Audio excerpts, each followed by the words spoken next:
नमस्कार दोस्तों, आपका स्वागत है पहलवान गुरुदिन ग्रुप ऑफ कॉलेज के यूट्यूब चैनल पर।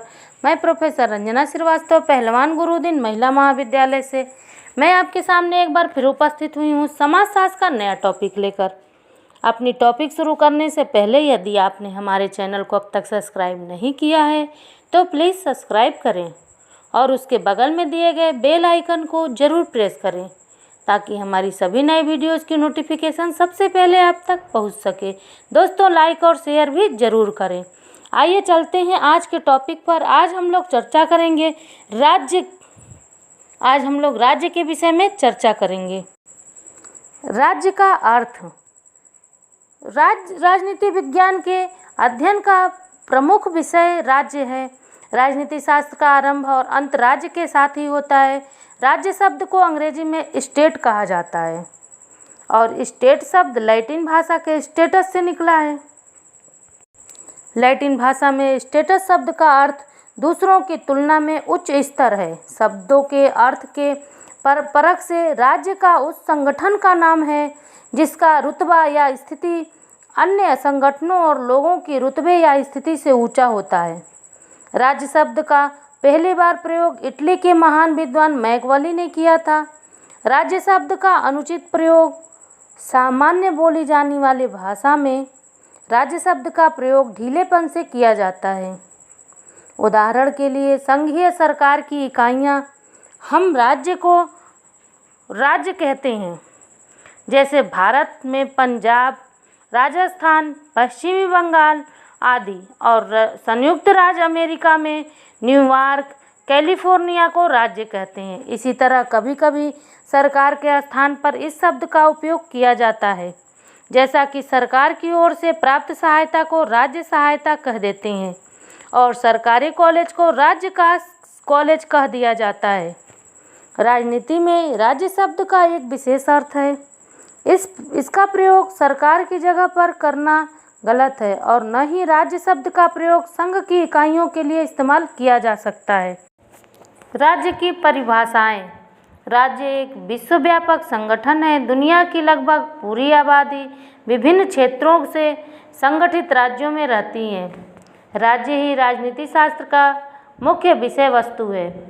विभिन्न लेखों ने राज्य शब्द की परिभाषा अपनी विचारधारा के अनुसार की है। राज्य की कुछ प्रमुख महत्वपूर्ण परिभाषाएं निम्न प्रकार से हैं।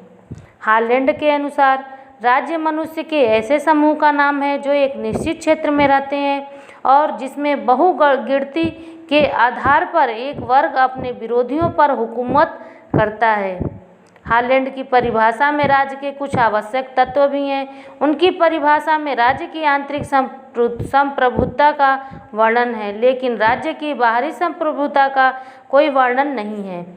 मिस्टर गिलक्रास्टल और डॉक्टर गार्नर की परिभाषाओं को सबसे अच्छा माना जाता है क्योंकि उनमें राज्य के सभी आवश्यक तत्व मौजूद हैं।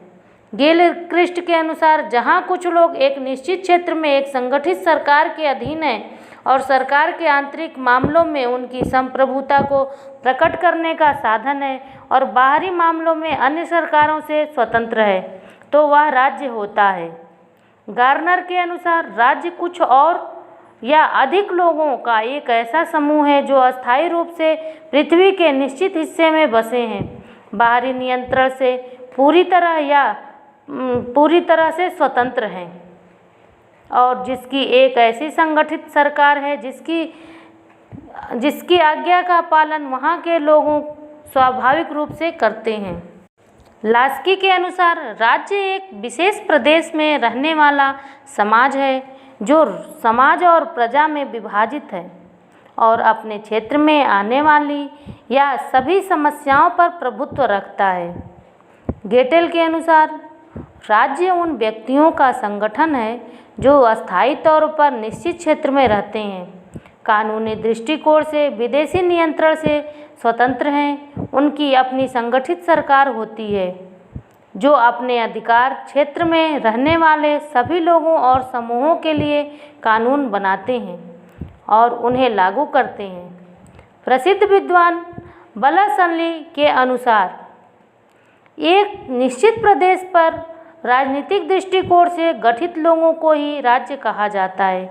एक अन्य विद्वान वुडरो विल्सन के अनुसार एक निश्चित क्षेत्र के अंदर कानून द्वारा संगठित लोगों को राज्य कहा जाता है। बर्गस के शब्दों में राज्य मानव जाति के एक हिस्से का विशेष हिस्सा है जिसे एक संगठित इकाई के रूप में देखा जाता है। संयुक्त राज्य अमेरिका के सर्वोच्च न्यायालय ने अपने एक निर्णय में कहा था कि राज्य एक निश्चित जमीन पर रहने वाले राजनीतिक समूह का नाम है जिसकी सीमा एक लिखित संविधान द्वारा तय की गई है और जिसको शाश्वत लोगों की प्रवागणी के साथ स्थापित किया गया है। उपरोक्त परिभाषाओं के आधार पर यह कहा जाता है कि राज्य व्यक्तियों का एक ऐसा संगठित समूह है जो इस भूमि के एक निश्चित हिस्से पर है, जिसकी अपनी सरकार है और जिसमें आंतरिक और बाहरी संप्रभुता है। आज के लिए इतना ही दोस्तों। आज हम लोग ने राज्य का अर्थ और परिभाषा को जाना। आगे एक बार फिर मिलूंगी अपनी नई वीडियो के साथ। तब तक के लिए नमस्कार, धन्यवाद।